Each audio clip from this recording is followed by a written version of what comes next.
Once again, Christian greetings to all our valued listeners and viewers throughout the whole world, even more particularly to all Shepherd's Rod believers, and most especially to our beloved brothers and sisters in the United States of America. Special greetings to our brethren in Colorado, in Georgia, in Kansas, in Texas, in Missouri, in Fiji Island, Mexico, Spain, in Africa, Kenya, Pakistan, to the United Kingdom, and also to our brethren in Australia, and to the rest of the 144,000 living saints scattered abroad. Greetings. May the good Lord bless you, brothers and sisters. And this is our episode number 45 on the subject, the chronological order of events, and still find the special request of our beloved brother Steve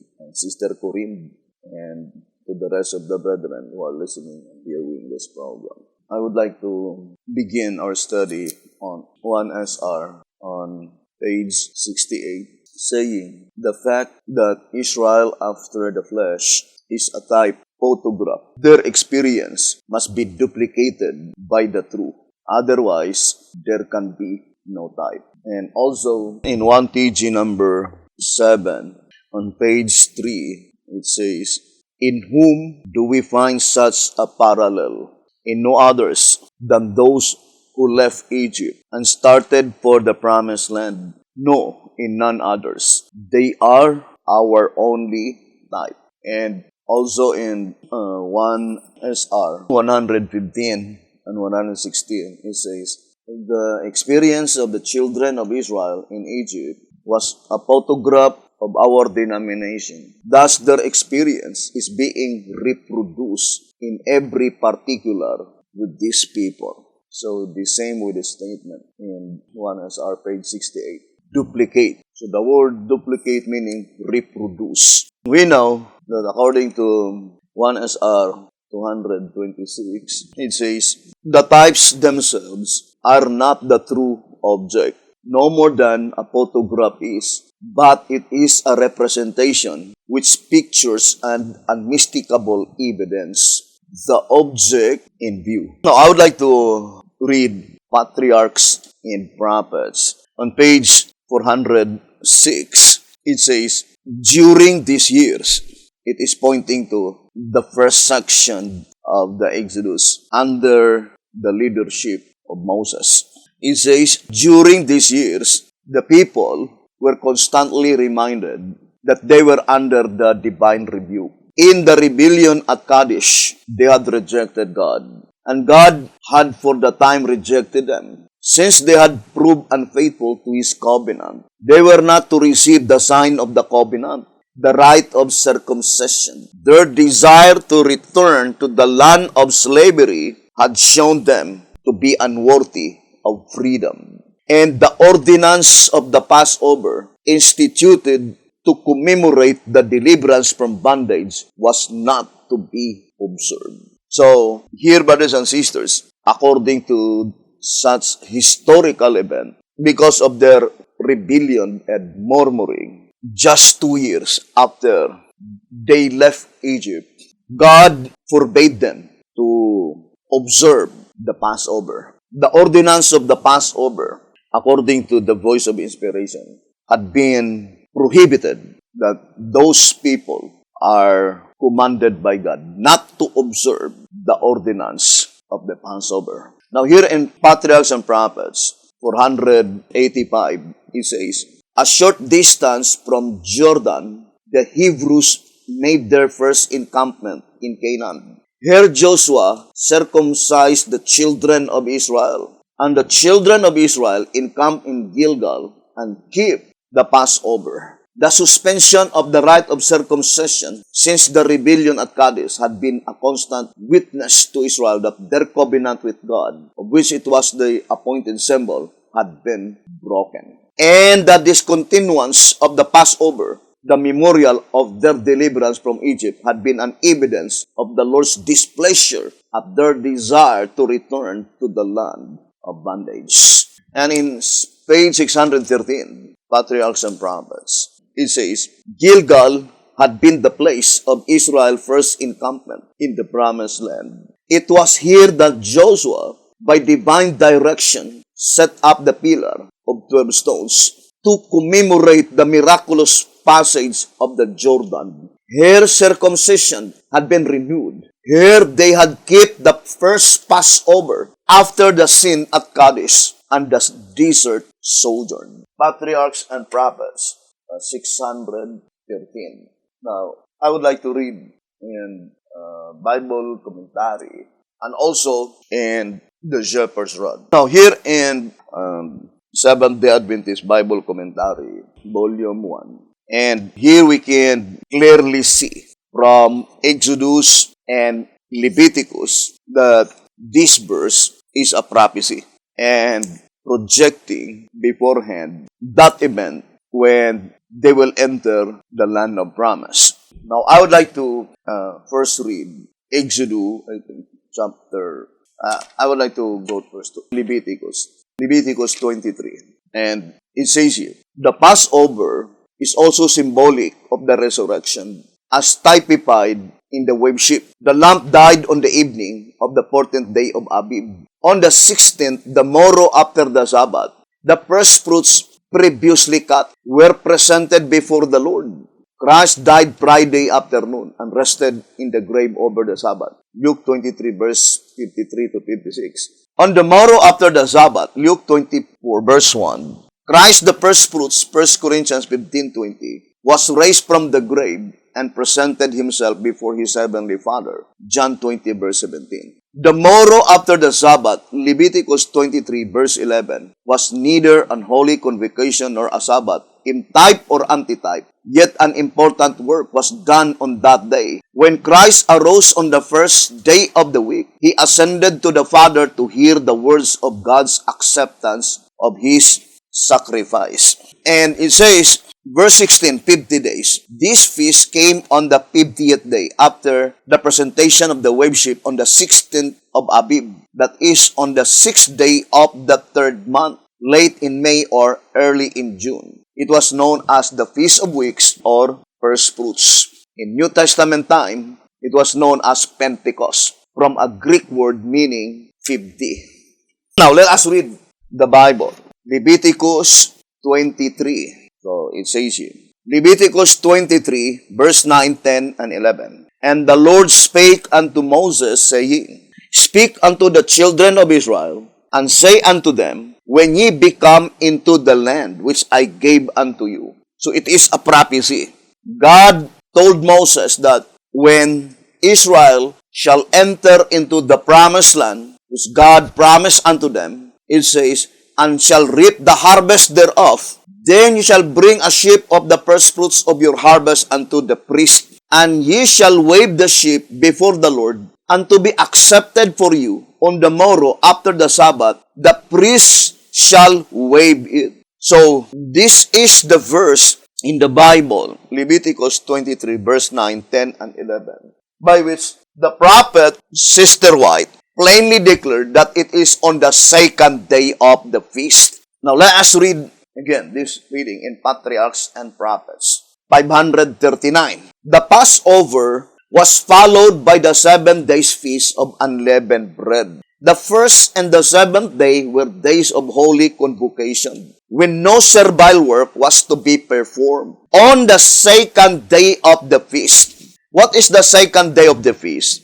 It is April 16, because the 1st day of the feast is April 10. So let us read 2SR. So it says here in 2SR, page 23, it says, the first day, 2SR page 23, the first day of the Passover feast, 15th day of the month. So that is the first day of the feast. Always fall on the 15th day of the month. But it will not fall always on the same day.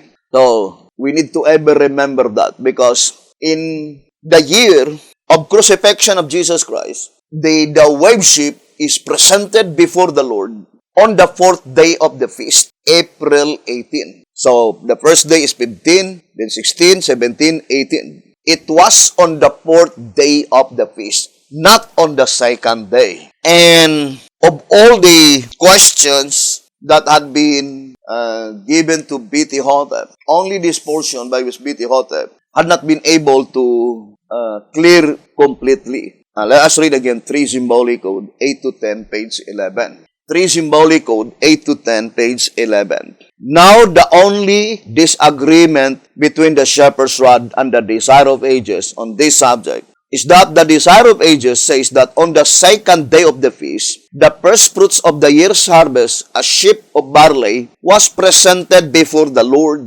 The desire of ages, page 77, which places the first feast of the Passover on the Sabbath. So, April 15 will fall on Sabbath. So, the 2nd day of the feast must be on April 16, which fall on Sunday. So, then it says, thus making the slaying of the lamb on the 14th day, Exodus 12:6, fall on Friday. Whereas, the shepherd's rod places the slaying of the lamb and the 14th day on Wednesday, the first feast on Thursday, the 2nd feast on Friday, and so on. Therefore, in view of the fact that the shepherd's rod and the desire of ages are here at variance, and that we believe both to be inspired, we must necessarily go to the Bible to prove which is the correct day and how to harmonize the two volumes. Thus, laying aside both the shepherd's rod and the desire of ages, we go for witnesses to Mark and John. So, in reality, we know that the shepherd's rod and the writings of Sister White will never be in contradiction because they were inspired by the same spirit of inspiration. And the only reason why God did not bestow to B.T. Hotep the complete understanding concerning the issue, the only answer that can be given is according to 1SR page 13, it was not present truth in their time. It says here in 1SR page 13, the answer we give is because it was not present truth in their time. And 1SR page 13. But now the complete fulfillment of this prophecy is found in our days, then of course God would bestow unto us the gift of understanding. And in reality, the 2nd day of the feast by which the spirit prophecy are talking about is the predicted event in Leviticus 23, verse 9, 10, and 11, when they will keep the Passover under the 2nd section of the Exodus, under the leadership of Joshua. Now, I would like to read 1SR. 1SR page 114 and 115. The prophecy made to Abraham of 430 years ended at the time the children of Israel went out of Egypt, which is, according to Bible chronology, King James Version, 1491 BC. So that is very plain. The children of Israel went out of Egypt in 1491 BC. And we know that at that time, Moses was 80 years old. And Moses died at the age of 120.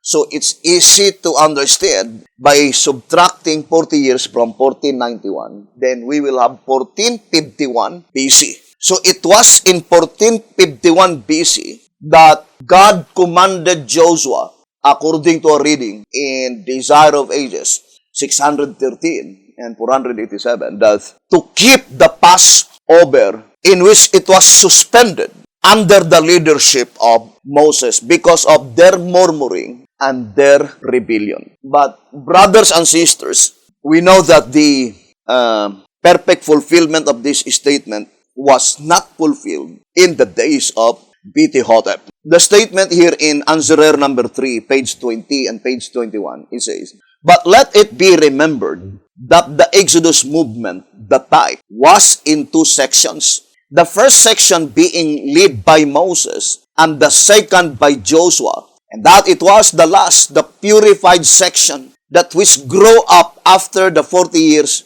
wilderness. After 40 years wilderness wandering. And after all but two who were over 20 years of age when they left Egypt had died, that possessed the land. And I would like to read the last portion on the second paragraph. And then it says, so the purified Israel today, the 144,000, the ones who survived the 40-year period of wandering from 1890 to 1930, and who escaped the slaughter of Ezekiel 9, are to be promoted to the final leadership of the antitypical Exodus movement, then to inherit the promised land and to be citizens in the everlasting kingdom. This is one of the portions by which the admonition given in the old Symbolic Code, 7 Symbolic Code, 7 to 12, page 19, saying, we have learned much, and no doubt there is much more for us to learn. It is the follow-on and the go-through spirit that will finally land the remnant without fault on the heavenly Mount Zion. My conclusion is that we should give up no scripture truth, but that our false applications and interpretations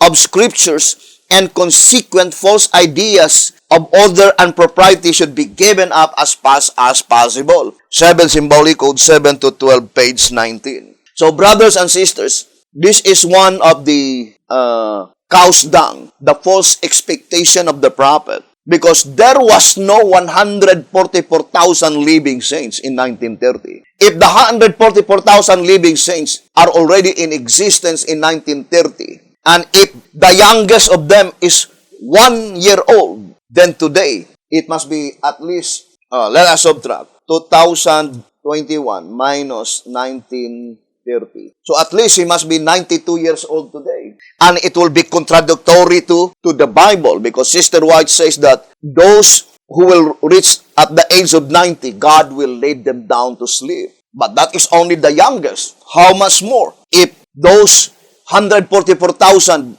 in 1930 is already 20 years old, then today he must be 110 years old. So, this is one of the false expectation of the prophet. But the thing that we should not give up is that the second section of the Exodus, they are the one by which God commanded to keep the Passover feast. Because it was suspended in the first section of the Exodus. And that is really the duplicate. Both the leadership of Sister White and Betty Hotep, they never observed the Passover feast. Why? It's so because, brothers and sisters, they were the duplicate of that historical event that God suspended the ordinance of the Passover feast.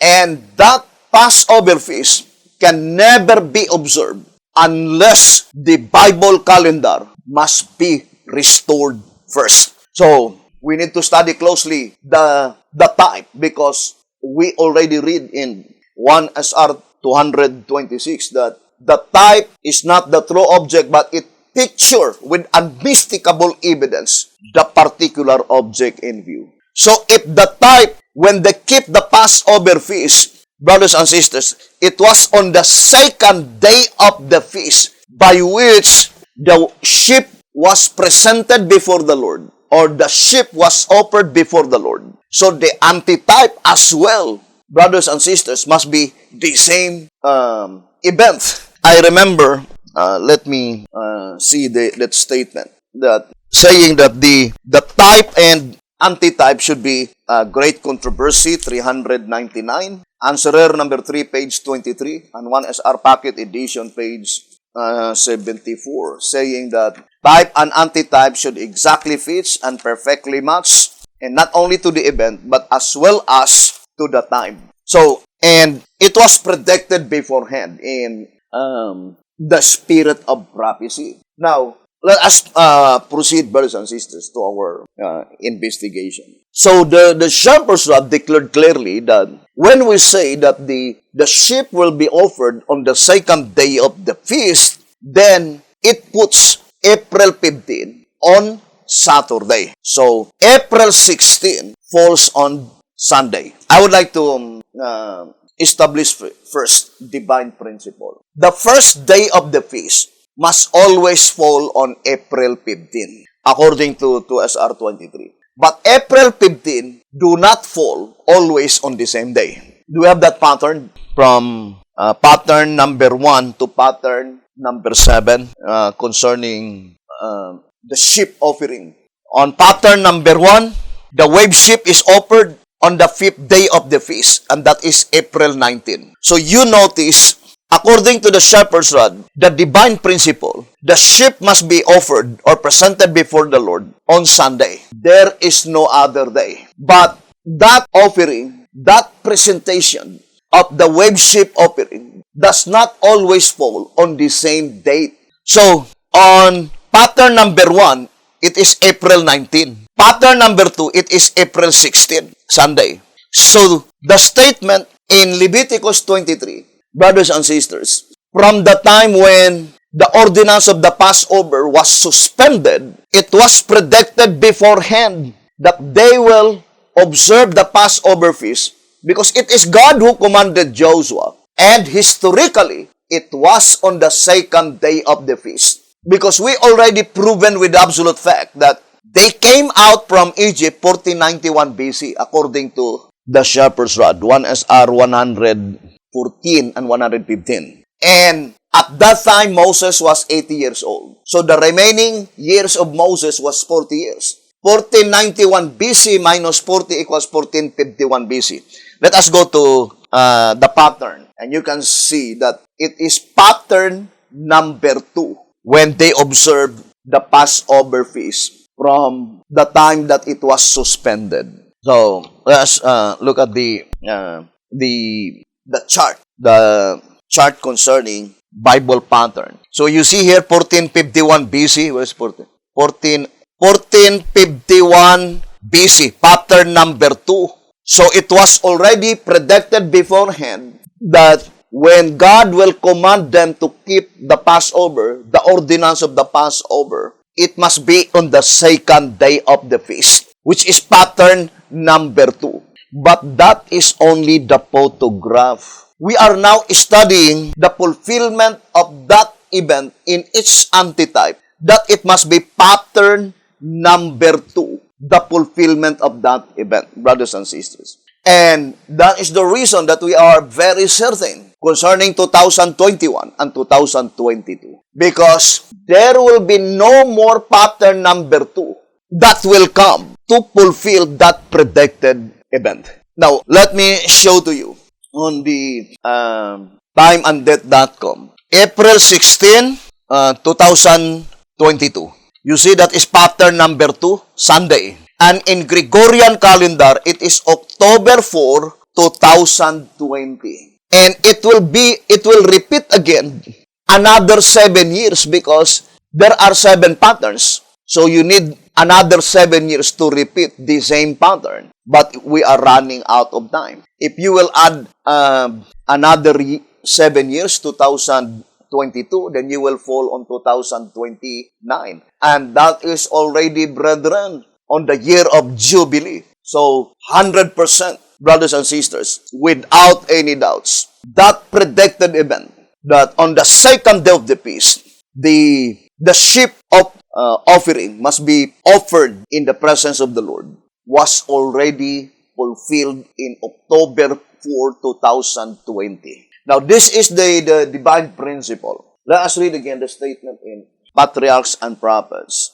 539. It says, and according to Desire of Ages, I would like to read Desire of Ages, page 77. It says, Desire of Ages, page 77. The first paragraph is the deliverance or the first section of the Exodus. The first paragraph is 1491 BC. But the second paragraph is 1451 BC. Now, brothers and sisters, so there are 2 Passover here mentioned in Desire of Ages, page 77. The first paragraph is pointing to the deliverance from Egypt. And that was pattern number 4. Now, let us look at 1491 BC. So, that is pattern number 4. 1491 BC, pattern number 4. But 1451 BC, that is pattern number 2. So, can you make 2 April? April 1451 BC, pattern number 4. And April 1451 BC, pattern number 2. To make a comparison. Now, I would like to read the statement. Desire of Ages, page 77. The observance of the Passover began with the birth of the Hebrew nation. On the last night of their bondage in Egypt, when there appeared no token of deliverance, God commanded them to prepare for an immediate release. He had warned Pharaoh of the final judgment on the Egyptians, and he directed the Hebrews to gather their families within their own dwellings, having sprinkled the doorposts with the blood of the slain lamb. They were to eat the lamb roasted with unleavened bread and bitter herbs. And thus shall ye eat, he said, with your loins girded, your shoes on your feet, and your staff in your hand. And ye shall eat it in haste. It is the Lord's Passover. Exodus 12 verse 11. At midnight, all the firstborn of the Egyptians were slain. Then the king sent to Israel the message, rise up and get you forth from among my people, and go, serve the Lord, as ye have said. Exodus 12:31. The Hebrews went out from Egypt an independent nation. The Lord had commanded that the Passover should be yearly kept. It shall come to pass, he said, when your children shall say unto you, what men ye be by this service? That ye shall say, it is the sacrifice of the Lord's Passover, who passed over the houses of the children of Israel in Egypt, when he smote the Egyptians. Thus, from generation to generation, the story of this wonderful deliverance was to be repeated. So that is the intention of God, that if possible, the Passover should be yearly kept. But the fact is that when they were already in the wilderness, they were so rebellious, and their continual murmuring, brothers and sisters, God suspended the ordinance of the Passover according to the Bible, as explained by the spirit of prophecy. But it was renewed, and the very first time that they keep the Passover from the time it was suspended is after Moses died, under the second section of the Exodus,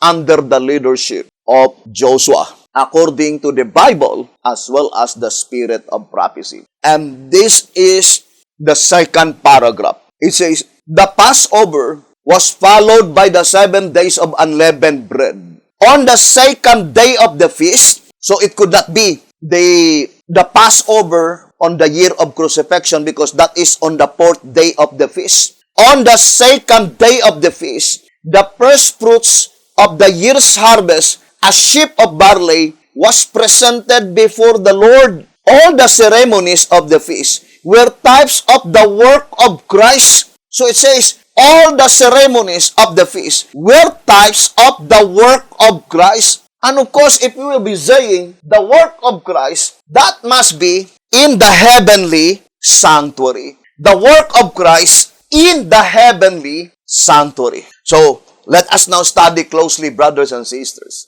And that event is pointing to the 144,000, according to Answerer number 3, page 20, by which Bethihotep expected in his lifetime. But that is false expectation. We need to give up that false expectation. But the scriptural truth, we should not give up. 7 Symbolic Code 7 to 12, page 19. Now, brothers and sisters, what is the scriptural truth that we should not give up? That event by which it is on the second day of the feast that the high priest offered on the presence of God the Father. Brothers and sisters, the sheep offering. Remember, the spirit of prophecy made it so plain. In Patriarchs and Prophets 539, it says, a sheep of this grain was waved by the priest before the altar of God. Where is the altar of God? In the holy place. Brothers and sisters, it says, as an acknowledgement that all was his, not until this ceremony had been performed was the harvest to be gathered. So the statement says, not until this ceremony had been performed was the harvest to be gathered. Now we are talking now the gathering of the 144,000. So the gathering of the 144,000 cannot be performed not until the first of the first fruits as a worship offering was offered, of course, by the high priest, which is Jesus Christ, and it must be on the second day of the feast. There is no other day that projected by the type. It must be on the second day of the feast. So, such offering is an indication signalizing that the gathering of the 144,000 will commence. And that is the reason why it must be offered, brothers and sisters. Now, I would like to read on tract number 3. So, it says here, tract number 3 on page 76. I would like to read. So, let's read the statement given by the shepherd's rod. Tract number 3 on page 76. Here we see commanded the observance of 3 harvest rites. It says, first, the ceremony of the worship at the beginning of the first harvest. So it says the ceremony of the worship at the beginning of the first harvest. Second, the ceremony of the wave lobes at the close of the first harvest. And third, the Feast of Tabernacles at the close of the second harvest. Being typical, these 2 grained harvests with their 3 literal sacraments accordingly foreshadowed 2 soul harvests with 3 spiritual rites, the first of which is the first fruits with worship and wave lobes. Now, first of all, brothers and sisters, there are only 2 grains mentioned here, barley and wheat. I would like to read 1 SR 228. 1 SR 228. It says, the wheat represents the 144,000. So the wheat represents the 144,000. Now let us read in Symbolic Code. Can you find out the statement?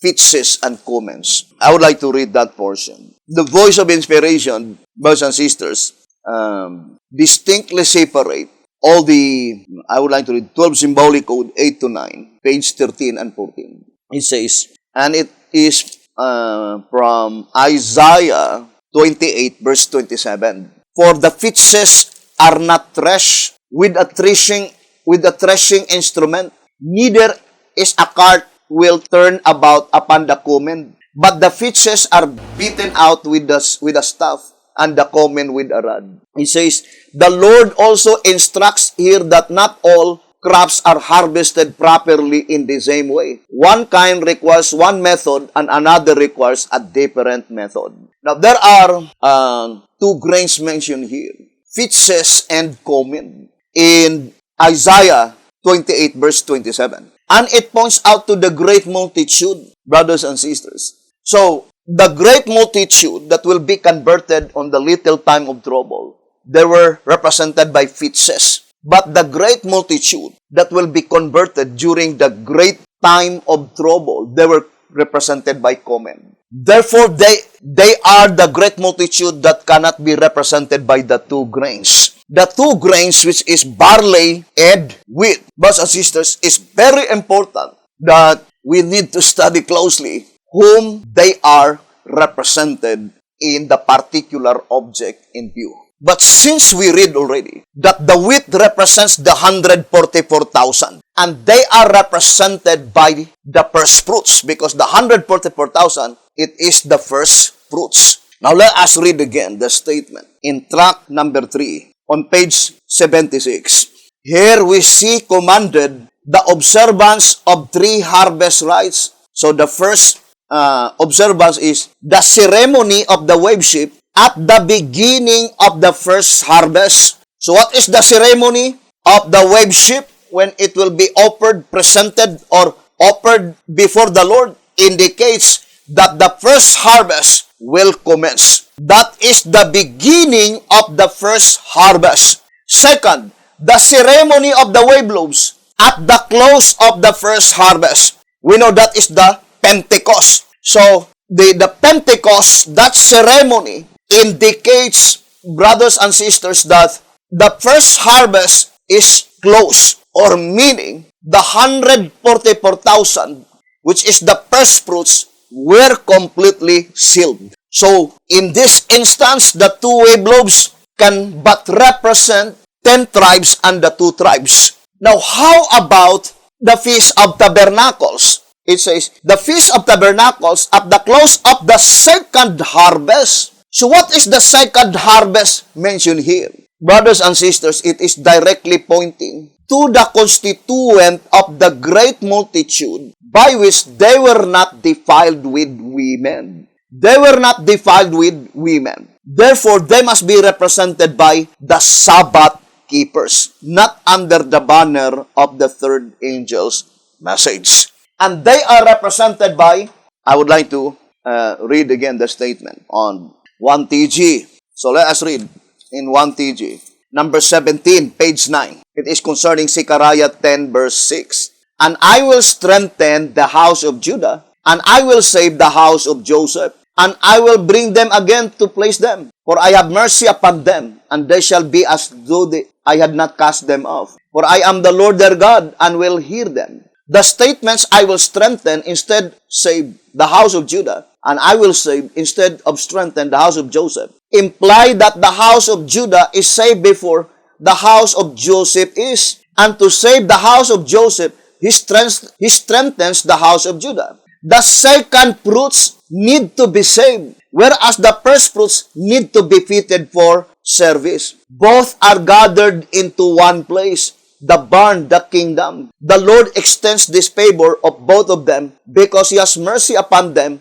and will treat them as though they had never caused Him to cast them out. So the second fruits mentioned here is represented by Joseph, and Joseph cannot represent the Sunday keepers. So it points out to the antitypical 144,000. Because we have the typical 144,000, which is the literal Jews. Here in 2TG number 4, it says, 2TG number 4, page 14. Here we are plainly told that the two ancient kingdoms, the types, He is to restore and join, so bring out the antitype. So, the 12 tribes, ancient Israel, they are the types. But the 12 tribes, spiritual Israel, they are the antitype. But the fact is that both of them, their number is 144,000.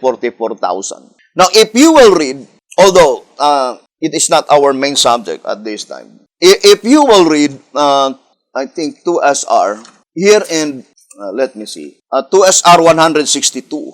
2SR 162. It says, the great multitude of Revelation 7 verse 9, living at the time of the close of provision for the world, shall also never die, of whom the 144,000 were a type. Now, here, brothers and sisters, it is pointing to the heavenly sanctuary, because if you will read the upper paragraph of the upper sentence, that is pointing to the heavenly sanctuary. So, in the proceedings in the heavenly sanctuary, the 144,000 spiritual Israel, they are the type. And the 144,000 Sabbath keepers, literal Israel, they were the antitype. But on the earthly sanctuary, it is reversed. The antitype is the 144,000 spiritual Israel, and the type is the 144,000 literal Israel. But let us go back now, brothers and sisters, to our subject. The reason that I explained that, because it is pointing to barley and wheat. I would like to read to you 2SR 200, let me see, 234. 2SR 234. Barley ripens much earlier than the wheat. Therefore, those hard first must be represented by the barley. Otherwise, the symbol could not be perfect. The barley then represents the Jewish nation as they were hard first. So, 2SR 234. Who are they, the barley? The Jewish nation. Now, here, brothers and sisters, there must be typical barley, the Jewish nation, and the antitypical barley. So let us distinctly separate the typical and the antitypical. The same with the wheat, the typical and the antitypical. But at this time, our attention is focused on the period of time by which the Bible and the spirit prophecy declared clearly that such predicted event must be on the second day of the feast. And since the second day of the feast must be on pattern number 2 on the Bible calendar, then the fulfillment must be on pattern number 2 of Bible calendar. Now, the reason why we are so certain that that predicted event was already performed by Jesus Christ, that the barley, the first of the first fruits, had already been offered in the presence of God in April 16, 2022, by which in Gregorian calendar, that is October 4, 2020, Gregorian calendar. Because Jesus Christ will begin to gather the 144,000 living saints into the book represented by the barn. We are talking about in the heavenly sanctuary. Because the statement in Desire of Ages, page 77, all the ceremonies of the feast were type of the work of Christ, and that work of Christ is in the heavenly sanctuary, brothers and sisters. So, in every angle, we can prove to you that we are now in the perfect fulfillment of the prophecy. Now, let us go to another angle, brothers and sisters, and hoping that God would help us, I know, to all of them who are interested and willing to know the complete plan of redemption. Now, let us go back to our subject, brothers and sisters. In tract number 5, page 74, it says, the fact too that the trumpets are figurative is another evidence that these 5 months are figurative time.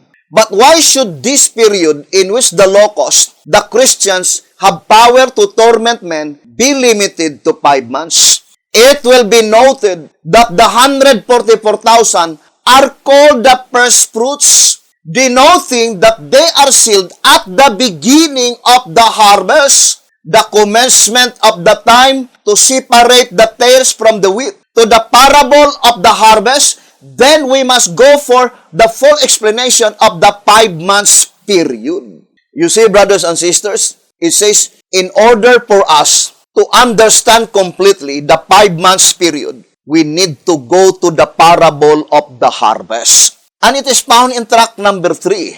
Now, in the parable of the harvest, look at, brothers and sisters, I would like to go back again to tract number 3. Tract number 3, page 76. Here we see commanded the observance of 3 harvest rites. Number 1, the ceremony of the wave sheep at the beginning of the first harvest. When does the 144,000 are sealed? In the subject of the 5 months period. Let us go back. Tract number 5, page 74. It will be noted that the 144,000 are called the first fruits, denoting they are sealed at the beginning of the harvest. When does they are sealed? At the beginning of the harvest. When does the wave sheep is offered? At the beginning of the first harvest. So, they were in perfect harmony. So, the offering of the wave sheep is signalizing that the beginning of the first harvest commenced. What is the beginning of the first harvest? The sealing of the 144,000. But since it is offering of the wave sheep, this sealing must be in the heavenly sanctuary. Because there is no offering of wave sheep here on earth. Because the sanctuary of Christianity, the sanctuary of Jesus Christ, is in the heavenly sanctuary. According to Apostle Paul, according to Sister White, and according to B.T. Hoppen. Now, let us ponder deeply, brothers and sisters. I would like to go to the next paragraph in page 74 in tract number 5. It says, in tract number 3, the harvest, the time from the baptism of Christ to the close of provision is shown to be illustrated by 12 figurative months, 6 from Christ's baptism to His crucifixion. Now, that is a simple analysis. 12 figurative months. So that is 12 figurative months. Ponder deeply, brothers and sisters. Now, what is the first 6 months? From Christ's baptism, October 16, 27 AD, to His crucifixion, April 16, 31 AD. That is exactly 1,260 days. That is 3.5 years. That is 42 months.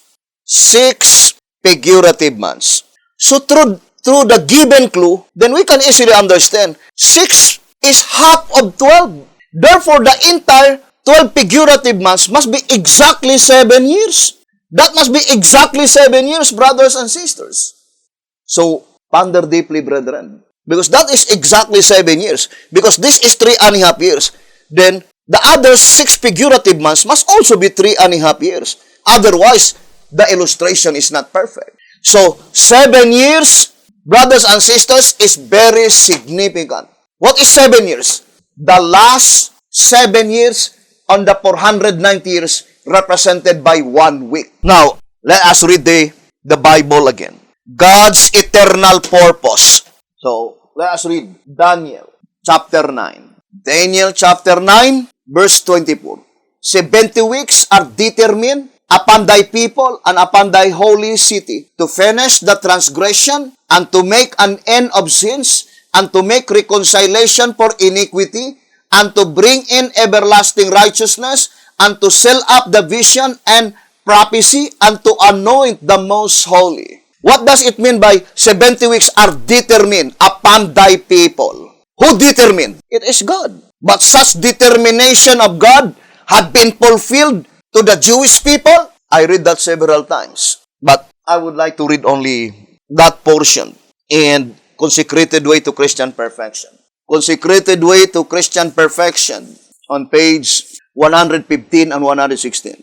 Just to read that portion saying, for such a people as that, and in such a people as that, could he finish transgression, and make an end of sins, and make reconciliation for iniquity, and bring in everlasting righteousness? Impossible. Impossible by their own persistent rebellion. Consecrated Way to Christian Perfection, 115 and 116. Impossible. It was not fulfilled. But would you think that determination of God will not be fulfilled? I would like to read Prophets and Kings, 713 and 714. It says, that which God purposed to do for the world through Israel, the chosen nation, He will finally accomplish through His church on earth today. But I know that is pointing to the last church, the 11th hour church, to the 144,000 living saints. All the covenant promises made by Jehovah will be finally fulfilled to the last generation of men, the 144,000 living saints, you and I, if we will be faithful. Only God knows. But what we are studying is the time prophecy, the given time, so that we could strive with all our power that God has given unto us to be among that special company on time, not like the foolish virgins. They strive when everything is too late. So, let us now go back, brothers and sisters. What is the relation of the 70 years of the prediction of Jeremiah and the 70 weeks, the prediction given by God to Daniel, to the 2,300 years? Of course, it points out to the cleansing of the sanctuary. Because Daniel 8, 13 and 14 is pointing to the cleansing of the sanctuary. Now, I would like to read 2TG 42 on page 33. It says, 32 and 33. And the angel explained that the cleansing of the sanctuary, cleansing it from both error and hypocrisy, takes place after the 2,300 days during the time of the end. So, the voice of inspiration made it so plain that the cleansing of the sanctuary takes place after the 2,300 years. So, after October 22, 1844, and during the time of the end. 2TG 42, page 32 and page 33. Now, let us connect the first advent of Jesus Christ, the Exodus, as well as the proceedings in 1844. All of them are closely connected with each other, as well as the subject concerning the 5 symbolical months. I would like to read to you again, White House Recruiter. White House Recruiter on page 15. So let us read. The truth is now become clear that the parable devised the time of salvation into two equal parts of 12 symbolical hours each. The period before the Bible, the night, and the period during the Bible, the day. Lending additional force to the fact that the parable thus divides time, Jesus declares, are there not 12 hours in the day? If any man walk during the day, he stumbleth not, because he seeth the light of this world. John 11 verse 9. What do you understand by the word equal parts? Is number 2 and number 3 is equal? No. Even if you will say number 2 and 2.1 is not equal. The word equal means the same. 12 hours in the night time, exactly 12 hours. 12 hours on the daylight. But this is not literal. It says 12 symbolical hours each. Now let us go to Matthew 20. Let us focus our attention to Matthew 20, brothers and sisters. I would like to remind again that in 2SR 237, it says, the reason he has followed that particular rule is to present to his church the exact time of her history by periods. Whose church? 2SR 234. But the object of the lesson is for the latter, who are hard at the 11th hour, for the truth of the parable has never been understood by any other company. So it is pointing to the 11th hour church that Jesus Christ will present to his church. If you will say his church, that church recognized by Jesus Christ as his, and in that church, Jesus Christ present to them the exact time. So what had been presented to them? Time prophecy, exact time of her history by periods. Brethren, as far as the history is thus concerned, it is revealed by God through the subject of the seven seals.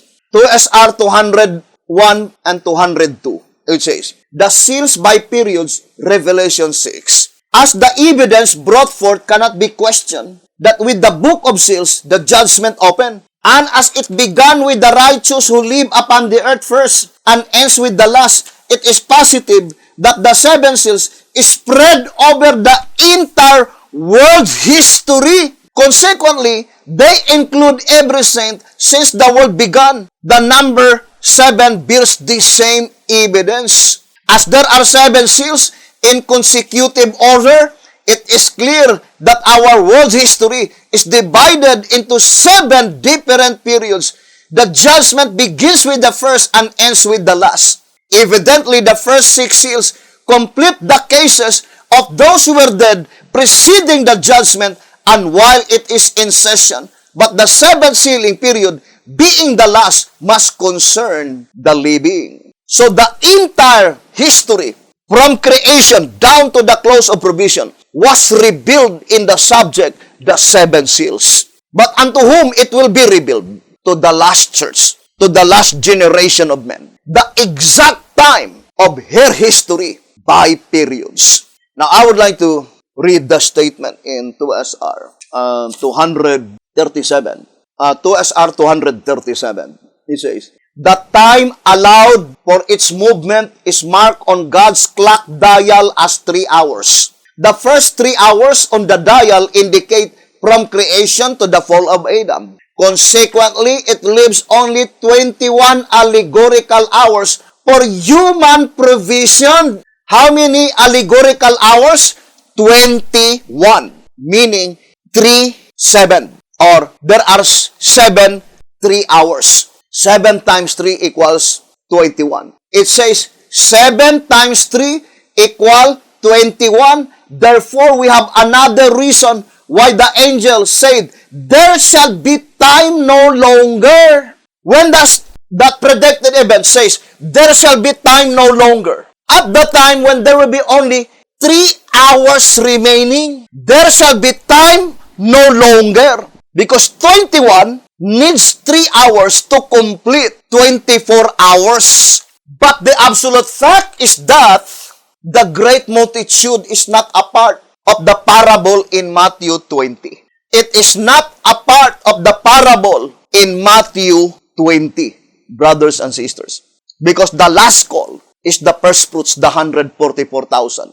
If we will say that the great multitude is a part of Matthew 20, then it is the great multitude is the last call, not the 144,000. So the great multitude which no man could number, brothers and sisters, is not a part of the parable in Matthew 20. There are many movements and there are many saints which is not included in Matthew 20. So the statement, brethren, there shall be time no longer, must be at the time when the remaining hours are 3 parabolical hours. I would like to read to you first here in 2SR on page 25. Let us read. It says, therefore, a total of about 36 hours in the tomb, and a grand total of 84 hours from the commencement of the Passover to the resurrection. How many hours? 84 hours. Would you think it is just a mere happenstance, brethren, that 84 times 15 equals 1,260 days? Why is it that we multiply it to 15? I would like to read 2SR. 2SR page 216. It says, what made the interruption and brought about the change? Let us first determine the length of the prophetic half-hour time. You see? Prophetic half-hour time. A day in prophetic time stands for a year. Ezekiel 4:6.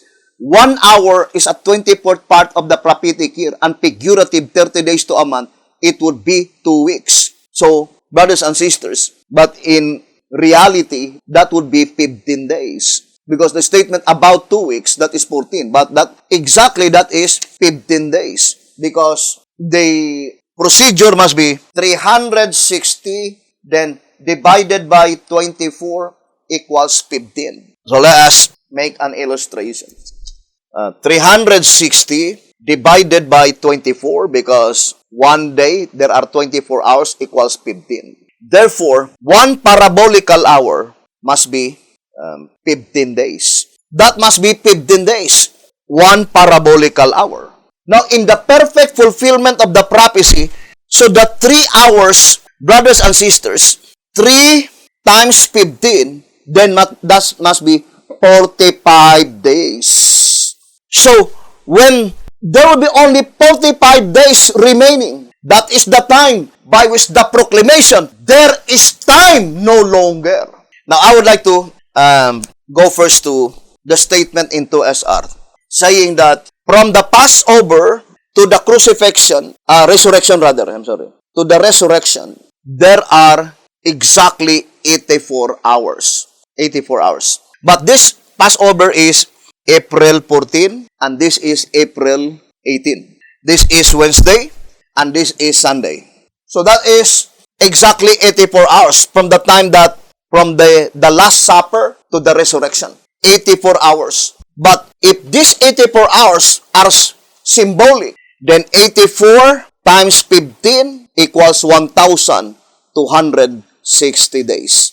That is the first 6 figurative months from Christ's baptism, October 16, 27 AD, to His crucifixion, April 16, 31 AD. 1,260 days. So it seems that this 84 hours is a summary from Christ's baptism to His crucifixion. But this one, from the Last Supper to the resurrection. This one is 6 p.m. and this one is 6 a.m. Sunset, sunrise. Brothers and sisters, exactly 84 hours from Wednesday to Sunday. Right? So we have Wednesday, then Thursday, then Friday, then Saturday. So there are 3 days in between. 1, 2, 3. From this event to this event, there are 3 days in between. Now, let us go to another angle of our prophecy in 2SR. 2SR page 254, 255, and 256. I will no longer read the entire pages, but just to read some portion. You can read at your own leisure, brothers and sisters. It says, flood coincides with the Passover and crucifixion. Flood coincides with the Passover and crucifixion. Let's read the statement. Our God commanded Noah with his family, beasts, fowls, and creeping things to enter in the ark on preparation day, Friday. In the selfsame day entered Noah as God had commanded him, and the Lord shut him in as the Sabbath drew on, being the 10th day of the second month. So that is May 10, Friday. At sunset, Noah entered into the ark. Genesis 7 verse 13 and 16. 7 days later, or at the beginning of the following Sabbath, being the 7th day of the month, all the fountains of the great deep were broken up, and the windows of heaven were opened, and it rained upon the earth 40 days and 40 nights. The rain ceased on the 27th day of the 3rd month, and the 4th day of the week, Wednesday at sunset. Therefore, there is a remarkable coincidence between the flood and the Passover week, also in connection with the crucifixion, resurrection, and ascension of Christ. Therefore, this divine providence is worthy of our earnest consideration. The Israelites were commanded to take the Passover lamb apart from the flock on the 10th day of the first month, and were to kill it on the 14th day of the same month at even. Exodus 12 verse 3 and 6. As Christ was crucified, buried, and resurrected within the Passover week, the weekly cycle and the monthly calendar coincide as follows. The 10th day in which the lamb was to be taken from the flock fell on the 7th day Sabbath that year, which coincide with the day of the week and the month of Noah's first day confinement in the ark. In the end of the 14th day of the month, after Christ had observed the feast of the Passover lamb, he was taken before the priest, died on Friday, the 16th day of the month, was buried at the commencement of the 17th Sabbath, which coincides with the commencement of the flood, and was resurrected on the 18th Sunday. As he ascended on high 40 days afterwards, it fell on Thursday, the 27th day of the second month, being the same day of the week as that which followed the 40 days of rain. Our previous explanation showed that the day following the 40 days of rain depicted in type the end of the world, being followed with the departure of the saints from the earth. Now, let us analyze closely, brothers and sisters, the event during the flood and the event during the crucifixion. Now, let us look at first the simple diagram concerning such event, brothers and sisters. So, number 210, the chronological order of events. So, here, brothers and sisters, this is the crucifixion. 3180. Can we make bigger? So, Jesus Christ was crucified on Friday. That is April 16. So, Jesus Christ was crucified at 9 a.m. But he died at 3 p.m. And he was buried at 6 p.m. So, in April 16, 3180, what coincides with the flood? It could not be the date because the rain began to fall on the 17th of May, according to the Bible and according to the shepherd's rod. So the only thing that coincides is the day, not the date, and also the hour. But the only thing that coincides with the flood is the burial, not the crucifixion, because Jesus Christ was crucified at 9 a.m. Whereas the rain began to fall out at sunset, therefore it must be only the burial. Jesus Christ was buried on Friday at sunset, and the rain began to fall at sunset on Friday. But the date does not coincide because Jesus Christ was buried on the 16th of April, but the flood or the rain began to fall out on the 17th of the second month. Not only the month which is earlier than the other, as well as the date. The other is 16th, the other is 17th. The other is April, the other is May.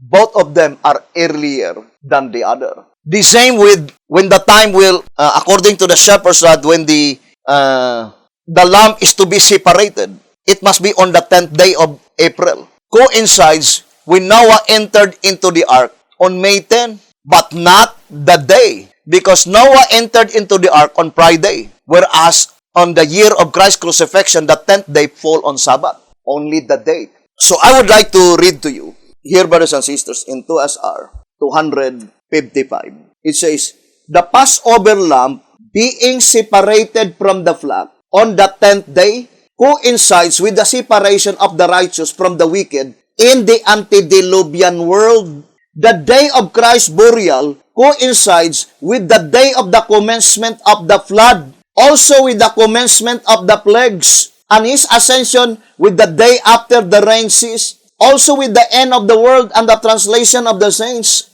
Then look at the statement. These coincidences are perfect with the day of the week and of the month, but the one is a month earlier in the season than the other. The Passover being in the first month and the flood in the second, it has been explained that the Passover is a type of the close of provision for the church, and the closing of the ark, a type of the closing of provision for the world.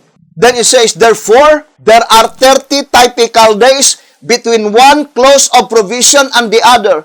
If we were given light on how to decipher these typical 30 days, it seems it would reveal the exact number of years from the fulfillment of Ezekiel 9 Passover to the final close of provision. This fact perhaps will not be made known until after the work of the gospel has closed. For a brief summary of the flood in type and antitype, we draw the reader's attention to the chart on page 250. Now the statement, if we were given light, of course light cometh only from God. Or in other words, the statement says, there is no other way that we could be able to decipher this typical 30 days only by the revelation of the Spirit of Christ. So if we were given light on how to decipher this 30 typical days, then it would reveal the exact number of years from the fulfillment of Ezekiel 9, Passover, to the final close of provision.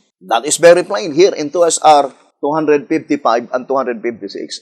And with the aid of the Spirit, we will gradually decipher to you these 30 typical days. Now, there are only two ways to decipher these 30 typical days. Using the Shepherd's Rod publications, we have the type, the groundwork, the flood, and the crucifixion. In the type, not everything is thus coincide. I would like to repeat again. So, on April 10 and May 10, only the date and the hour that is coincide. But the day does not coincide because April 10 on 31 AD is Saturday, whereas in the flood, May 10 is Friday. So only the date. And the burial of Jesus Christ took place on sunset, Friday, and the rain began to pour out on sunset, Friday. Only the day, not the date. Because Jesus Christ was buried on April 16, whereas the rain began to pour out on May 17. 1 month earlier than the other, brothers and sisters. But it is reversed because the flood precedes the crucifixion. So it must be May, April, brothers and sisters. 1 month earlier than the other. The same with the date, 16 and 17. The same with the day, Friday, Saturday. So there is only 1 day difference. There is only 1 date which is difference, 16, 17. Friday, Saturday. But concerning the close of provision for the church, the statement given by the Shepherd's Rod, I would like to read the statement. It says, these coincidences are perfect with the day of the week and of the month.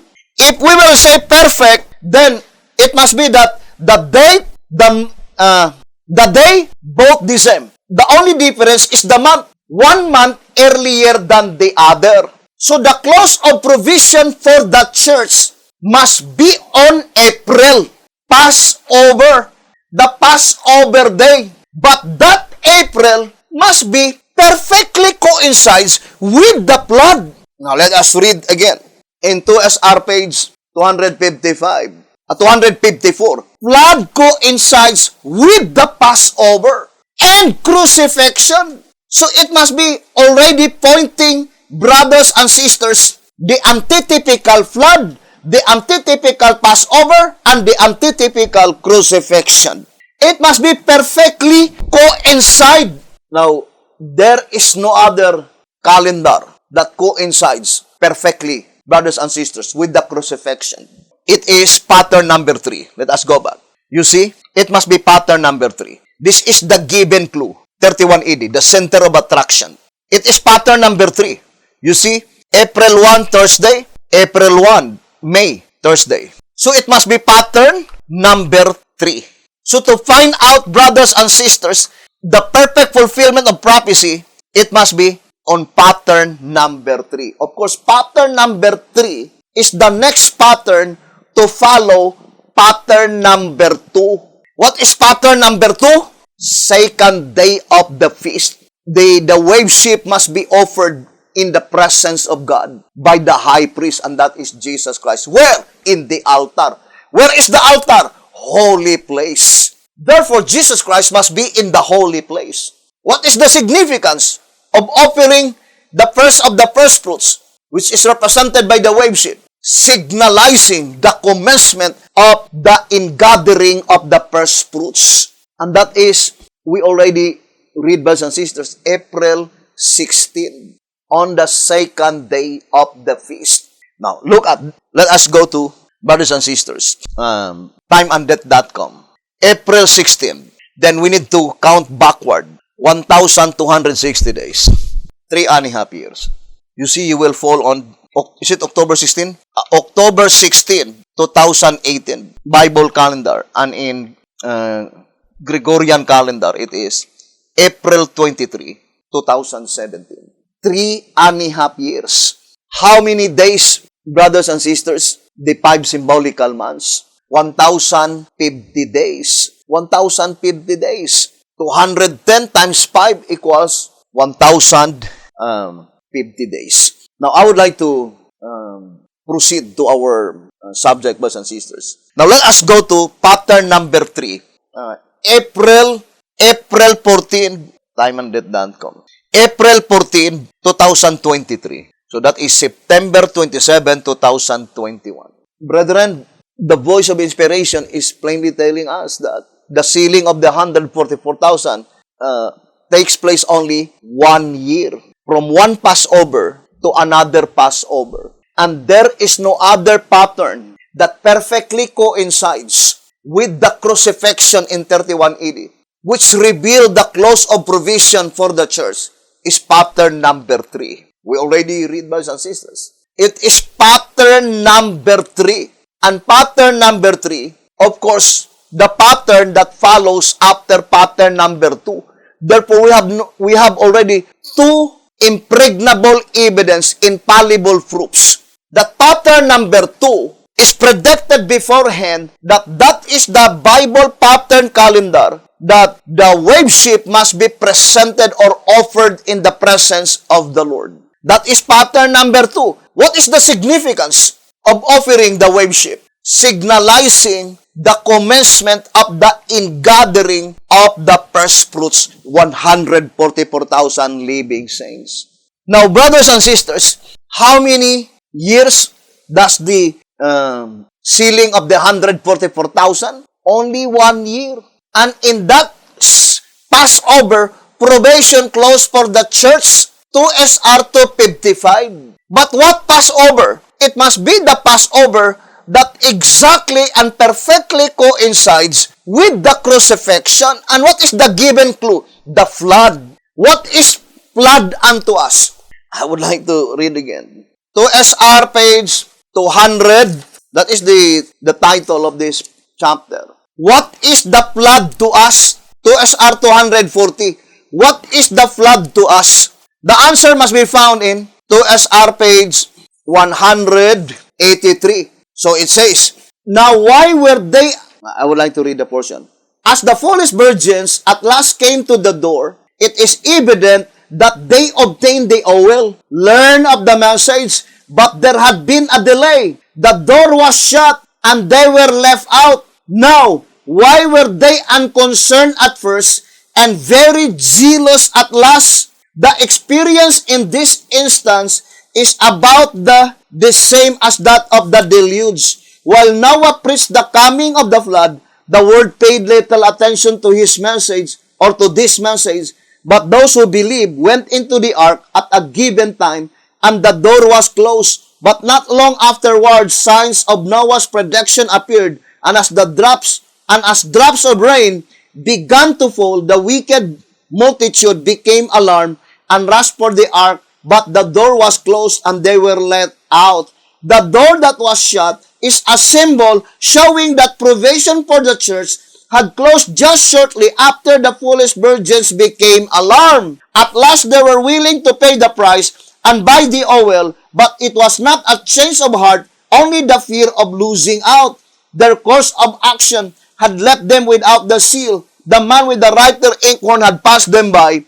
What a terrible mistake. What a disappointment. Almost say, but entirely lost. 2SR 183 and 184. So the statement says that the illustration of the flood is the illustration of the clause of provision for the church. What is the clause of provision for the church? April 14, according to 2SR 255-256. But when thus the door was closed, brothers and sisters, May, not April.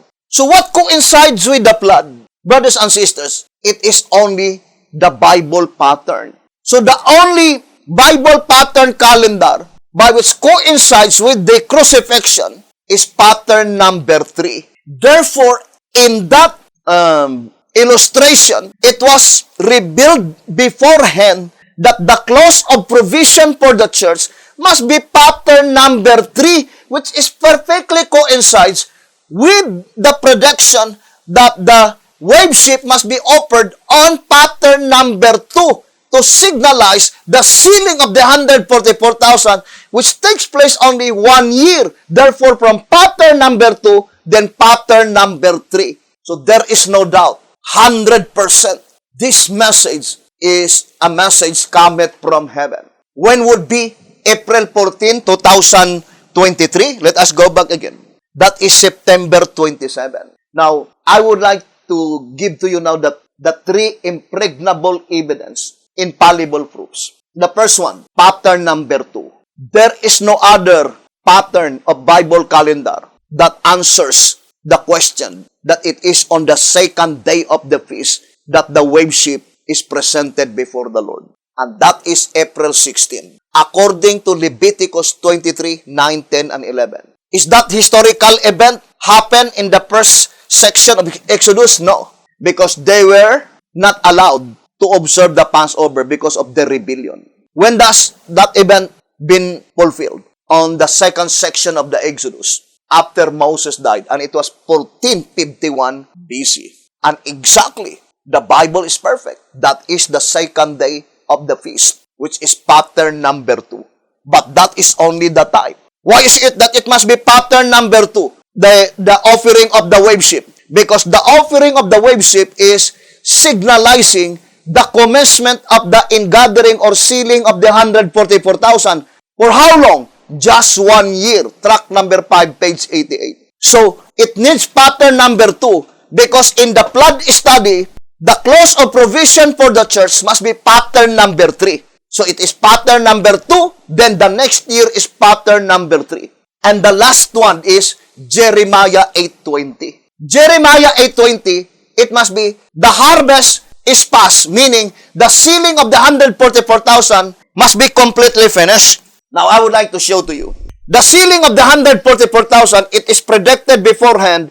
It must be completely finished on the Passover. And BTOTF says the only Passover day is April 14 because April 15, that is already the Passover week. And this April 14 should perfectly match when the time is the summer is ended. Because that is Jeremiah 8:20. The harvest is past. What does it mean? The sealing of the 144,000 is finished. White House Recruiter, page 38. When it will be finished? April 14, Passover. 2SR 256. 2SR 255.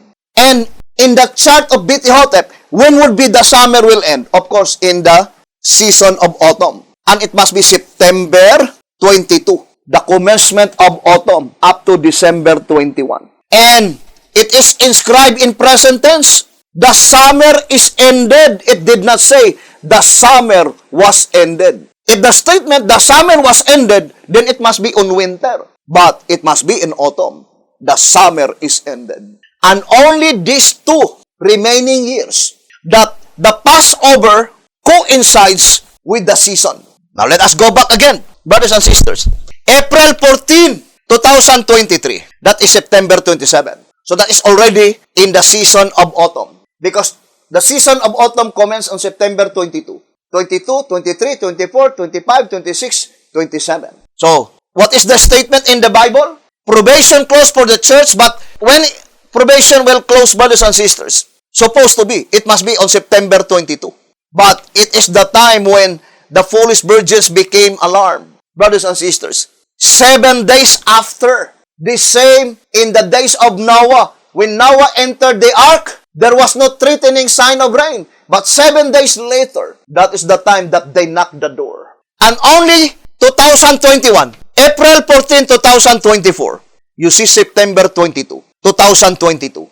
But in April 14, 2025, that is already September 17. It is no longer much because September 17 is still in the season of summer. You cannot use the statement, the summer is ended. And such occurrence will repeat 5,837 years. Right, brothers and sisters? And when was that? Is it in 7857 AD? Oh, no, not 7857. Even in 7857 still, it takes 6,000 years to repeat the occurrence. But our world will no longer extend 6,000 years from this year. So, I would like to enumerate now and hoping that I could give you 7 completeness. But at this time, I would like to enumerate just 3 first. What is the first infallible fruit? Pattern number 2. Is it predicted? Yes. Bible and spirit of prophecy. What is the next? What is pattern number 2? The commencement of the sealing of the 144,000. How many year? 1 year. Tract number 5, page 88. The year of my redeem. And also in Isaiah 61 verse 1, the acceptable year of the Lord. When would be the close of provision for the church? April 14. But what pattern? Pattern number 3. Is it predicted? Yes, in the shepherd's rod, which perfectly coincides with the crucifixion, the flood, and the Passover. And what is the next proof? Jeremiah 8:20. That the close of provision for the church, it must be when the summer is ended.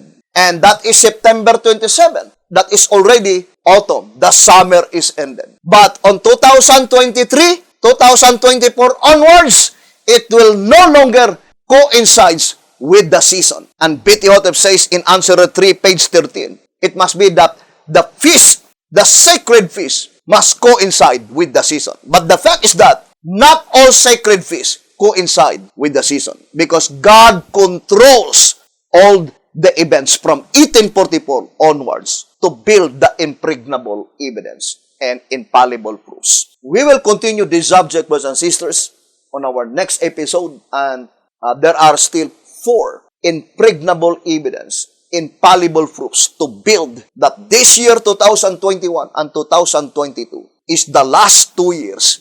Although we give already the parallelism, right? That is the 4th one. The parallelism between the Babylonian captivity and the type. Then 2 years they entered the kingdom, and then the antitype during the Dark Ages. 1798 ended, but the woman entered into the modern vineyard, which is United States of America, in 1800 AD, still 2 years. And the prediction that from the time when the righteousness of Christ, brothers and sisters, is to be rewarded, 2 years from that date, we will be in the kingdom era. And accordingly, we already studied that the exact period of time of righteousness by grace, it is 40 years. And the exact period of time of righteousness by faith, that is 25 years. And that is the first and second Exodus. Righteousness by grace in the days of Moses. Righteousness by faith in the days of Joshua. Righteousness by grace in the days of B.T. Hotep from 1890 to 1930. Then 25 years, righteousness by faith. But it was predicted beforehand, according to the chart of B.T. Hotep, that it will fall again. Another 40 years of righteousness by grace. And that was after B.T. Hotep died in 1955. 1955 plus 40, 1995. Therefore, righteousness by faith from 1995 plus 25, 2020. So we are now in the time by which God will give the reward, the righteousness of Christ, to be rewarded to the 144,000 living saints. We will continue this subject, brothers and sisters, and hoping that the good Lord will bless us and would help us. Thank you very much for listening. Have a beautiful and wonderful evening.